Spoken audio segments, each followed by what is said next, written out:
ഇപ്പോൾ പ്രധാനമന്ത്രി നാമനിർദ്ദേശ പത്രിക സമർപ്പിക്കുന്നു. തുടർച്ചയായി മൂന്നാം വിജയം തേടി വാരാണസിയിൽ നാമനിർദ്ദേശ പത്രിക സമർപ്പിക്കാൻ പ്രധാനമന്ത്രി നരേന്ദ്രമോദി എത്തിയിരിക്കുന്നു. അതിന്റെ തത്സമയ ദൃശ്യങ്ങളാണ് പ്രേക്ഷകർ കാണുന്നത്. ആർ രാധാകൃഷ്ണൻ വിശദാംശങ്ങളുമായി. ആർ കെ, ഇന്നലെ 6 കിലോമീറ്റർ നീളുന്ന റോഡ് ഷോ, അതിനുശേഷം ഇന്നിപ്പോൾ അദ്ദേഹം എക്സ് പ്ലാറ്റ്ഫോമിലൊക്കെ ചില വീഡിയോ അടക്കം പങ്കുവച്ചിട്ടുണ്ട്. കാശിയുമായി, വാരാണസിയുമായി, ഗംഗയുമായുള്ള ബന്ധം എന്ത് എന്നൊക്കെയുള്ള വൈകാരികമായ പ്രതികരണം ഒക്കെ കാണാൻ കഴിഞ്ഞിട്ടുണ്ട് നമുക്ക്. ഇപ്പോൾ അദ്ദേഹം നാമനിർദ്ദേശ പത്രികാ സമർപ്പണത്തിനായി എത്തിയിരിക്കുന്നു. വിശദാംശങ്ങൾ. തീർച്ചയായിട്ടും അനുജ സൂചിപ്പിച്ചതുപോലെ പ്രധാനമന്ത്രി നരേന്ദ്രമോദി അദ്ദേഹത്തിൻ്റെ നാമനിർദ്ദേശ പത്രികാ സമർപ്പണത്തിനായി എത്തിയിരിക്കുകയാണ്. മൂന്നാമത്തെ തവണയാണ് അദ്ദേഹം സത്യവാചകം ചൊല്ലുകയാണ്. നാമനിർദ്ദേശ പത്രിക സമർപ്പിക്കുന്നതിന് മുന്നോടിയായി അദ്ദേഹം ഒരു സ്ഥാനാർത്ഥി എന്ന രീതിയിൽ ചൊല്ലേണ്ട സത്യവാചകം ചൊല്ലുന്ന കാഴ്ചകളാണ് നമ്മൾ കാണുന്നത്. പ്രധാനമന്ത്രി നരേന്ദ്രമോദിക്കൊപ്പം ഉത്തർപ്രദേശിൻ്റെ മുഖ്യമന്ത്രി യോഗി ആദിത്യനാഥ് ഉണ്ട്. ഒപ്പം ഏതാണ്ട് 12 സംസ്ഥാനങ്ങളിൽ നിന്നുള്ള മുഖ്യമന്ത്രിമാർ ഉണ്ട്. ഒപ്പം BJPയുടെ 25 ഘടകകക്ഷി നേതാക്കന്മാർ ഉണ്ട്. കേന്ദ്രമന്ത്രിമാരുടെ ഒരു വലിയ നിര തന്നെ അവിടേക്ക് വാരണാസിയിലേക്ക് എത്തിയിട്ടുണ്ട്. എല്ലാവരും ഒരുമിച്ചാണ് നരേന്ദ്രമോദി ഈ നാമനിർദ്ദേശ പത്രിക സമർപ്പണത്തിന് വരണാധികാരിയുടെ മുന്നിലേക്ക് എത്തിയിരിക്കുന്നത്. അതിനുശേഷം അദ്ദേഹം നാമനിർദ്ദേശ പത്രിക സമർപ്പിക്കുന്നതിൻ്റെ ഭാഗമായിട്ട് ഉള്ള സത്യവാചകം ചൊല്ലുന്ന കാഴ്ചയാണ് കാണാനായിട്ട് സാധിക്കുന്നത്. 3 സെറ്റ് പത്രികകളാണ് പ്രധാനമന്ത്രി നരേന്ദ്രമോദിക്ക് വേണ്ടി നൽകുന്നത്. ഈ 3 സെറ്റ് പത്രികകളിൽ അദ്ദേഹം ഈ തൻ്റെ സ്ഥാനാർത്ഥിത്വം വ്യക്തമാക്കും. ഇതിൽ പ്രധാനപ്പെട്ട ഒരു കാര്യം, ആദ്യ തവണ അദ്ദേഹം മത്സരിക്കുമ്പോൾ 2 ഇടങ്ങളിൽ, ഗുജറാത്തിലെ അടക്കം 2 ഇടങ്ങളിലാണ് അദ്ദേഹം, വാരണാസിയും അങ്ങനെ 2 ഇടങ്ങളിലാണ് മത്സരിച്ചത് 2014. 2019 പക്ഷേ അദ്ദേഹം വാരണാസിയിൽ മാത്രമേ മത്സരിച്ചുള്ളൂ. ഇത്തവണയും ഇനി ഈ നാമനിർദ്ദേശ പത്രിക സമർപ്പണം നടക്കുമ്പോൾ അദ്ദേഹം വാരണാസി മാത്രമായിട്ടാണ് തൻ്റെ മണ്ഡലമായി കണക്കാക്കിയിരിക്കുന്നത്. ആ ദൃശ്യങ്ങളാണ് ഇപ്പോൾ നമുക്ക് കാണാൻ സാധിക്കുന്നത്. നാമനിർദ്ദേശ പത്രിക സമർപ്പണത്തിൻ്റെ ഘട്ടത്തിലേക്ക് പ്രധാനമന്ത്രി എത്തിയിരിക്കുന്നു. നാമനിർദ്ദേശ പത്രിക സമർപ്പിച്ച കാഴ്ചയാണ് നമുക്ക് കാണാൻ സാധിക്കുന്നത്. അദ്ദേഹം നടപടിക്രമങ്ങൾ പൂർത്തിയാക്കുകയാണ്. നാമനിർദ്ദേശ പത്രിക സമർപ്പണത്തിൻ്റെ നടപടിക്രമങ്ങൾ, സിറ്റിംഗ് MP കൂടിയാണ്, നിലവിലുള്ള വാരണാസിയിലെ സിറ്റിംഗ് MP കൂടിയാണ് പ്രധാനമന്ത്രി നരേന്ദ്രമോദി.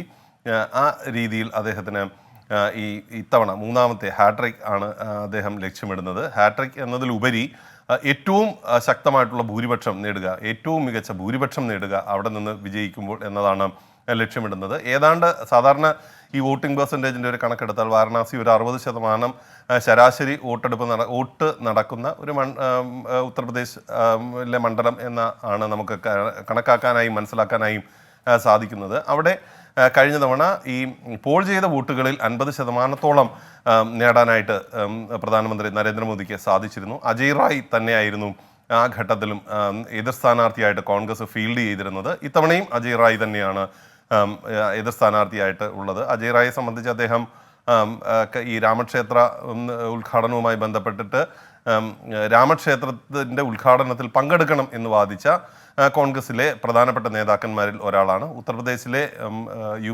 കോൺഗ്രസിൻ്റെ സംസ്ഥാന അധ്യക്ഷനായിരുന്നു. എന്നാൽ പിന്നീട് അദ്ദേഹം അവിടെ ആ സ്ഥാനത്ത് നിന്ന് മാറുകയാണ് ചെയ്തത്. പ്രിയങ്ക ഗാന്ധി അടക്കമുള്ള ശക്തമായിട്ടുള്ള ആരെയെങ്കിലും അവിടെ സ്ഥാനാർത്ഥിത്വം നൽകണം എന്ന വാദം കോൺഗ്രസിൽ ഉണ്ടായിരുന്നെങ്കിലും അത് അവസാന ഘട്ടത്തിൽ അത് സംഭവിക്കാതെ പോകുന്ന ഒരു കാഴ്ചയാണ് കണ്ടത്. അതിന് തുടർച്ചയെന്ന രീതിയിൽ പ്രധാനമന്ത്രി നരേന്ദ്രമോദി ഇപ്പോൾ നാമനിർദ്ദേശ പത്രിക സമർപ്പിച്ചിരിക്കുന്നു. കോൺഗ്രസിൻ്റെ സ്ഥാനാർത്ഥി അജയ് റായ് ഇതിനകം തന്നെ നാമനിർദ്ദേശ പത്രിക സമർപ്പിച്ചിട്ടുണ്ട്. നാമനിർദ്ദേശ പത്രിക സമർപ്പണം അന്തിമഘട്ടത്തിലേക്ക് കടക്കുകയാണ്. വാരണാസിയിലെ മണ്ഡലത്തിൽ 7ാം ഘട്ടത്തിലാണ് വാരണാസി ബൂത്തിൽ എത്തുന്നത്. അതിന് മുന്നോടിയായിട്ട് വലിയ പ്രചരണ പരിപാടികൾ BJP ലക്ഷ്യമിടുന്നു. അതിൻ്റെ ഭാഗമായിട്ടാണ് ഈ നാമനിർദ്ദേശ പത്രികാ സമർപ്പണം. ഇന്നലെയുള്ള റോഡ് ഷോ അടക്കം വലിയ രീതിയിൽ ആഘോഷപൂർവ്വം BJP നടത്തിയത്. ഇന്ന് ഇത്രയധികം മുഖ്യമന്ത്രിമാരെയും കേന്ദ്രമന്ത്രിമാരെയും ഒക്കെ ഇവിടേക്ക് കൊണ്ടുവന്ന് ഇങ്ങനെ BJP ഒരു ആഘോഷപൂർവ്വമായിട്ട് ഈ നാമനിർദ്ദേശ പത്രിക സമർപ്പിക്കുന്നതും ഈ ഒരു സാഹചര്യത്തിലാണ് എന്നതാണ് പ്രധാനപ്പെട്ട കാര്യം. ഈ ഘട്ടം നേരത്തെ അനുജ് സൂചിപ്പിച്ചതുപോലെ BJPയെ സംബന്ധിച്ച് വളരെ പ്രധാനപ്പെട്ടതാണ്. കാരണം പ്രധാനമന്ത്രി നരേന്ദ്രമോദി ഇവിടെ മോദി ഫാക്ടർ ഇപ്പോഴും ഉണ്ട്, ഈ തെരഞ്ഞെടുപ്പിലുണ്ട് എന്നിനി BJPക്ക് സ്ഥാപിക്കേണ്ട ഒരു സമയം എത്തിയിരിക്കുന്നു. കാരണം ഈ ഘട്ടങ്ങളിൽ 4 ഘട്ടങ്ങളിൽ വന്ന വോട്ടിംഗ് പെർസെൻറ്റേജിൻ്റെ കുറവ് BJPക്ക് ചില തിരിച്ചടികൾ നൽകുന്നതാണ് എന്ന വിലയിരുത്തൽ ഉള്ള പശ്ചാത്തലത്തിൽ ഇനിയുള്ള 3 ഘട്ടങ്ങളിൽ ശക്തമായിട്ട് നേട്ടമുണ്ടാക്കാൻ സാധിച്ചാൽ മാത്രമേ BJPക്ക് ആ ഒരു കാര്യം വ്യക്തമാക്കാനായി സാധിക്കുകയുള്ളൂ. അതുകൊണ്ട് ഇനിയുള്ള ദിവസങ്ങളിലെ പ്രചരണം ഏത് വിധത്തിലാകും എന്നതിൻ്റെ ഒരു സൂചന കൂടി നൽകുന്നതാണ് BJPയുടെ ഭാഗത്തു നിന്നുള്ള ഈ പരിപാടികൾ അഥവാ അവരുടെ പ്രചരണ പ്രവർത്തനങ്ങൾ. പ്രധാനമന്ത്രി നരേന്ദ്രമോദി മുന്നിൽ നിന്ന് നയിക്കുമ്പോൾ ഒപ്പം 75 വയസ്സ് കഴിഞ്ഞ പ്രധാനമന്ത്രി കഴിഞ്ഞാൽ പ്രധാനമന്ത്രി സ്ഥാനത്ത് നിന്ന് മോദി മാറുകയും പകരം അമിത്ഷായെ ചുമതല ഏൽപ്പിക്കുകയും ചെയ്തു എന്ന് പറഞ്ഞവർക്കുള്ള ഒരു മറുപടി കൂടിയാണ് BJP ദൃശ്യപരമായിട്ട് തന്നെ ഇപ്പോൾ നൽകിയിരിക്കുന്നത്. അമിത്ഷാ ഈ നടക്കുന്ന ഇത് നാമനിർദ്ദേശ പത്രിക നൽകുന്ന മുറിയുടെ ഭാഗത്തേക്ക് എത്തിയില്ല. പകരം വന്നത് യോഗി ആദിത്യനാഥാണ്. ഇന്നലെയുള്ള റോഡ് ഷോയിലും യോഗി ആദിത്യനാഥാണ് നരേന്ദ്രമോദിക്ക് ഒപ്പം ഉണ്ടായിരുന്നത്. ഇതുവഴി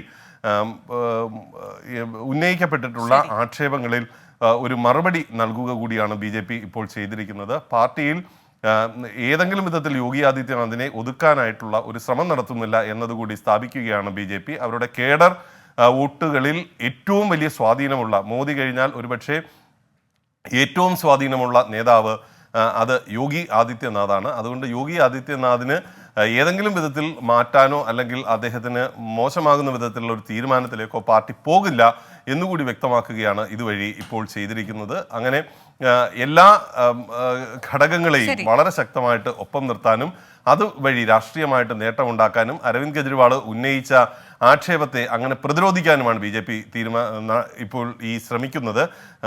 ശ്രദ്ധിച്ചാൽ എനിക്ക് മനസ്സിലാവും ഈ ഒരു വിവാദം വന്നതിന് ശേഷം അതുമായി ബന്ധപ്പെട്ട് സാധാരണ ഈ ഇലക്ഷൻ സമയത്ത് ഏത് കാര്യങ്ങളെയും വളരെ കൃത്യമായിട്ട് അതിന് മറുപടി നൽകിക്കൊണ്ടാണ് നരേന്ദ്രമോദി മുന്നോട്ട് പോകുന്നത്. പക്ഷേ അരവിന്ദ് കെജ്രിവാൾ ഈ ആക്ഷേപം ഉന്നയിച്ചിട്ട് പ്രധാനമന്ത്രി നരേന്ദ്രമോദി ഏതെങ്കിലും വിധത്തിലൊരു മറുപടി പറഞ്ഞില്ല. പകരം ഇന്നലെ അടക്കമുള്ള ദിവസങ്ങളിൽ അദ്ദേഹം അതിന് ഇങ്ങനെ പ്രതീകാത്മകമായിട്ടുള്ള ചില മറുപടികൾ നൽകുന്ന കാഴ്ചയാണ് നമുക്ക് കാണാൻ സാധിക്കുന്നത്.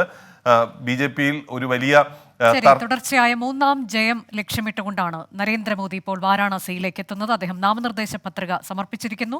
അവസാന ഘട്ടത്തിലാണ്, അതായത് 7ാം ഘട്ടത്തിലാണ് വാരാണസിയിൽ വോട്ടെടുപ്പ്. ജൂൺ 1-നാണത്. ഇപ്പോൾ അദ്ദേഹം നാമനിർദ്ദേശ പത്രിക സമർപ്പിക്കുന്നു. അതിന്റെ തത്സമയ ദൃശ്യങ്ങൾ നമ്മൾ കണ്ടു. ഒരിക്കൽ കൂടി ആ ദൃശ്യങ്ങളിലേക്ക്.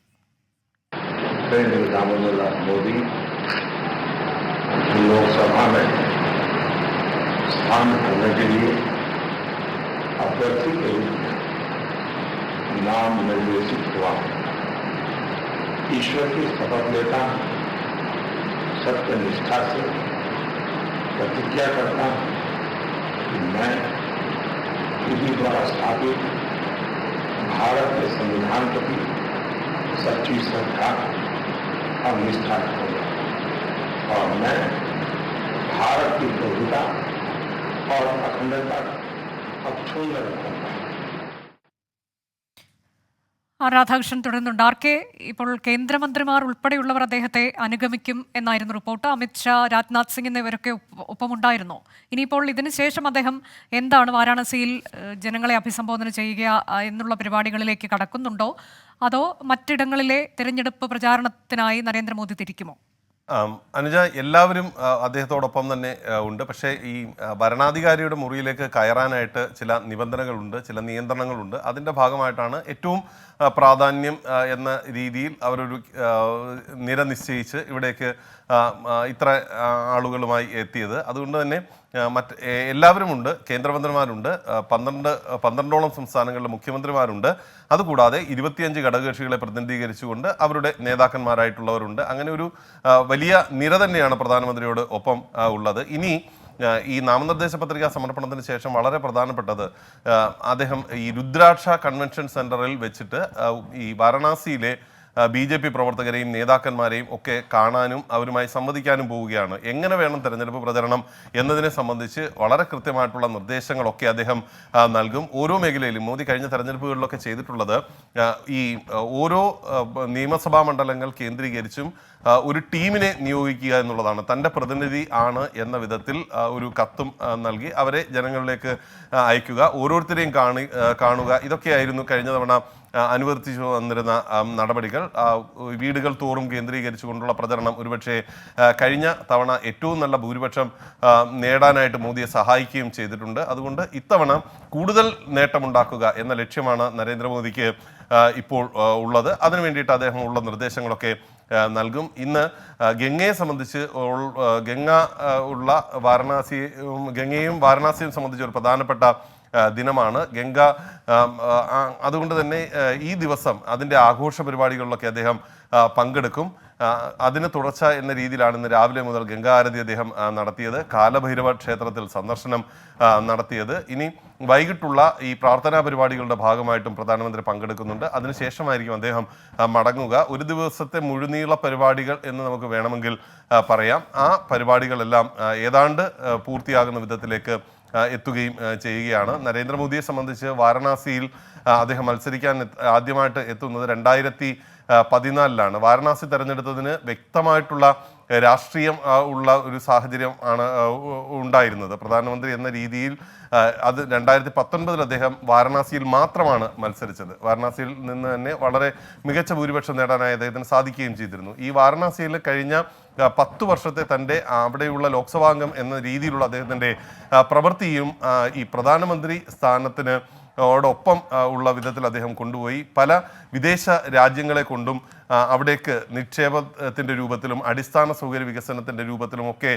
ഫണ്ടുകൾ കൊണ്ടുവരുന്നതിൽ അദ്ദേഹം വിജയിച്ചു. അങ്ങനെ പല വികസന പ്രവർത്തനങ്ങൾ, പ്രത്യേകിച്ച് റെയിൽവേ സ്റ്റേഷൻ്റെ മുഖച്ഛായ മാറി. ഏതാണ്ടൊരു അന്താരാഷ്ട്ര വിമാനത്താവളത്തിൻ്റെ നിലവാരത്തിലേക്ക് അത് എത്തുന്ന വിധത്തിലേക്ക് കാര്യങ്ങൾ മാറും എന്നൊക്കെ പറയുന്ന വിധത്തിലാണ് അവിടുത്തെ പ്രവർത്തനങ്ങൾ അദ്ദേഹം ആസൂത്രണം ചെയ്തത്. വാരണാസിയുടെ ഒരു ക്ഷേത്ര നഗരം എന്ന പ്രതിച്ഛായ അത് ഈ വലിയ രീതിയിൽ മെച്ചപ്പെടുത്തുവാൻ വേണ്ടിയിട്ടും കൂടുതൽ അടിസ്ഥാന സൗകര്യങ്ങൾ സൃഷ്ടിച്ചതോടുകൂടി അവിടേക്ക് കൂടുതൽ ആളുകളെ ഒക്കെ കൊണ്ടുവരുന്നതിന് വേണ്ടിയിട്ടും ഒക്കെ സാധിക്കുകയും ചെയ്തിട്ടുണ്ട്. അങ്ങനെ താൻ MP എന്ന രീതിയിൽ ചെയ്ത കാര്യങ്ങളുടെ ഒരു വോട്ട് ചോദിക്കൽ കൂടിയാണ് ഇത്തവണ താൻ നടത്തുന്നത് എന്നാണ് അദ്ദേഹം പറഞ്ഞത്. അദ്ദേഹം പറഞ്ഞ ഇന്ന് പ്രതികരിച്ച പ്രതികരണങ്ങളിൽ ഏറെ പ്രധാനപ്പെട്ട ഒന്ന്, കാശിക്കാർ തന്നെ വാരണാസി ബനാറസിയാക്കി എന്നാണ് അദ്ദേഹം പറഞ്ഞത്. ബനാറസി എന്ന പ്രയോഗം കൊണ്ട് താൻ ഇവിടുത്തുകാരൻ തന്നെയാണ് എന്ന് അദ്ദേഹം വ്യക്തമാക്കുകയും ചെയ്യുകയാണ് ഉള്ളത്. താൻ ഈ സ്വദേശി തന്നെയാണ്, താൻ വാരണാസിക്കാരൻ തന്നെയാണ് എന്ന് പ്രഖ്യാപിച്ചുകൊണ്ടാണ് ഇത്തവണ നരേന്ദ്രമോദി വോട്ട് ചോദിക്കാനായിട്ട് വാരണാസിയിൽ എത്തുന്നത്. BJP അത് ഇനിയുള്ള ദിവസങ്ങളിൽ അദ്ദേഹത്തിന് ഈ ബാക്കിയുള്ള ദിവസങ്ങളിലെല്ലാം പ്രചരണത്തിന് ഇവിടെ അദ്ദേഹം ഉണ്ടാകില്ല. ഏതാണ്ട് ഒരു ദിവസം മാത്രം എങ്ങാണ്ടാണ് ഇനി വീണ്ടും വാരണാസിയിൽ പ്രചരണത്തിന് തെരഞ്ഞെടുപ്പിന് മുൻപ് അദ്ദേഹം എത്താൻ പോകുന്നത്. ബാക്കിയുള്ള ദിവസങ്ങളിൽ കേന്ദ്രമന്ത്രിമാരൊക്കെ ഉള്ളവർ വാരണാസിയുടെ എല്ലായിടങ്ങളിലും എത്തി ഈ തെരഞ്ഞെടുപ്പ് പ്രചരണത്തിൻ്റെ ഭാഗമായിട്ട് പങ്കെടുക്കും. പ്രധാനമന്ത്രി നരേന്ദ്രമോദി ഈ രണ്ടാം തവണ അദ്ദേഹം ഇവിടെ നിന്ന് ടേം പൂർത്തിയാക്കി മൂന്നാമത് ഇപ്പോൾ മത്സരിക്കാനായിട്ട് പോകുമ്പോൾ അദ്ദേഹത്തെ സംബന്ധിച്ച് ഏറ്റവും പ്രധാനപ്പെട്ടത് ഭൂരിപക്ഷം വർദ്ധിപ്പിക്കുക എന്നുള്ള ലക്ഷ്യമാണ്. കോൺഗ്രസിനെ സംബന്ധിച്ച് കോൺഗ്രസിനുള്ളിൽ ഈ വാരണാസിയിൽ എങ്ങനെ സ്ഥാനാർത്ഥിത്വം ആർക്ക് നൽകണമെന്നതിനെക്കുറിച്ച് ഒരു വലിയ ചർച്ചയൊക്കെ നടന്നിരുന്നു. പ്രധാനപ്പെട്ട നേതാക്കന്മാരിൽ ആരെയെങ്കിലും വിന്യസിച്ചുകൊണ്ട് നരേന്ദ്രമോദിക്ക് ശക്തമായിട്ടുള്ള പ്രതിരോധം ഉയർത്തണം എന്നൊക്കെയുള്ള നിർദ്ദേശങ്ങളായിരുന്നു ഉയർന്നു വന്നതെങ്കിൽ, പക്ഷേ അതിന് പിന്നീട് പാർട്ടിക്കുള്ളിൽ തന്നെ ഒരു സാഹചര്യം ഒരുങ്ങിയില്ല എന്നുള്ളതാണ് വസ്തുത. അത് നെഹ്റു കുടുംബം അവിടെ മത്സരിക്കാനായിട്ട് പ്രിയങ്ക ഗാന്ധി അവിടെ മത്സരിക്കട്ടെ എന്ന നിർദ്ദേശമൊക്കെ ഉയർന്ന് വന്നിരുന്നെങ്കിലും നെഹ്റു കുടുംബം അതിന് തയ്യാറാകാത്ത ഒരവസ്ഥ ഉണ്ടായി. എന്നാൽ മറ്റു ചില നേതാക്കന്മാരുടെ പേര് നിർദ്ദേശിച്ചപ്പോൾ അവരും ആ വിധത്തിൽ വാരണാസിയിൽ മത്സരിക്കാനായിട്ട് സന്നദ്ധനായില്ല. പിന്നീടാണ് അജയ് റായെ തന്നെ വീണ്ടും മത്സരിപ്പിക്കാനായിട്ട് തീരുമാനിച്ചത്. അജയ് റായ് കാര്യം ഇങ്ങനെ പറയുമ്പോഴൊക്കെ അദ്ദേഹത്തിന് പ്രാദേശികമായിട്ട് വലിയ സ്വാധീനമുള്ള ഒരാളാണ്. പക്ഷേ അദ്ദേഹം ഈ കോൺഗ്രസിനുള്ളിൽ രാമക്ഷേത്ര ഉദ്ഘാടനമൊക്കെ വന്ന ഘട്ടത്തിൽ അദ്ദേഹം വളരെ ശക്തമായിട്ട് രാമക്ഷേത്ര ഉദ്ഘാടനത്തിൻ്റെ ഭാഗമായിട്ട് കോൺഗ്രസ് പങ്കെടുക്കണം എന്ന് വാദിച്ച നേതാക്കന്മാരുടെ പട്ടികയിലാണ്. ഒരുപക്ഷെ നെഹ്റു കുടുംബത്തിൻ്റെ ആ ഘട്ടത്തിൽ അത് വലിയ തലവേദന സൃഷ്ടിക്കുകയും ഒക്കെ ചെയ്തിരുന്നു. സോണിയാഗാന്ധിയെ ക്ഷണിക്കാനായിട്ട് VHP നേതാക്കന്മാർക്ക് വേണ്ടി സാഹചര്യം ഒരുക്കിയത് ഈ അജയ് റായ് ആണ് എന്നാണ് പാർട്ടിയിലെ ഒരു സംസാരം. അങ്ങനെയുള്ള അജയ് റായിയാണ് ഇപ്പോൾ നരേന്ദ്രമോദിക്ക് എതിരായിട്ട് ഇവിടെ നിന്ന് മത്സരിക്കുന്നത്. തീർച്ചയായിട്ടും വളരെ ശക്തമായിട്ട് രാഷ്ട്രീയം ചർച്ചയാകുന്ന ഒരു കാഴ്ചയായിരിക്കും വാരണാസി ഇനി കാണാനായിട്ട് പോകുന്നത്.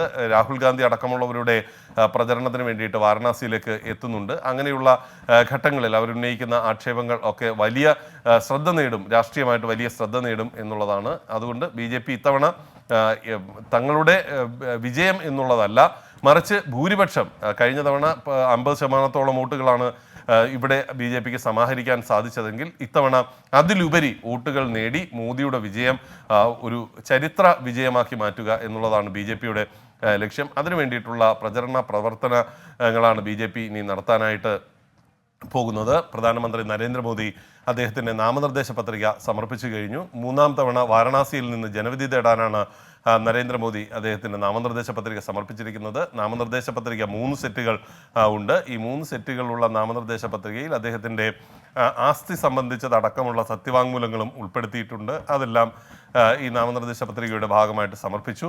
അതിനുശേഷം സത്യവാചകം ചൊല്ലിയതിനു ശേഷമാണ് അദ്ദേഹം അവിടെ നിന്ന് പുറത്തേക്ക് പോയിരിക്കുന്നത്. അനുജ, നരേന്ദ്രമോദി വാരാണസിയിൽ നാമനിർദ്ദേശ പത്രിക സമർപ്പിച്ചു. 3 സെറ്റ് പത്രികകൾ സമർപ്പിക്കുന്നു. കേന്ദ്രമന്ത്രിമാർ, അത് അമിത്ഷാ, രാജ്നാഥ് സിംഗ് ഉൾപ്പെടെയുള്ള കേന്ദ്രമന്ത്രിമാർ, 18 കേന്ദ്രമന്ത്രിമാർ അദ്ദേഹത്തെ അനുഗമിച്ചു.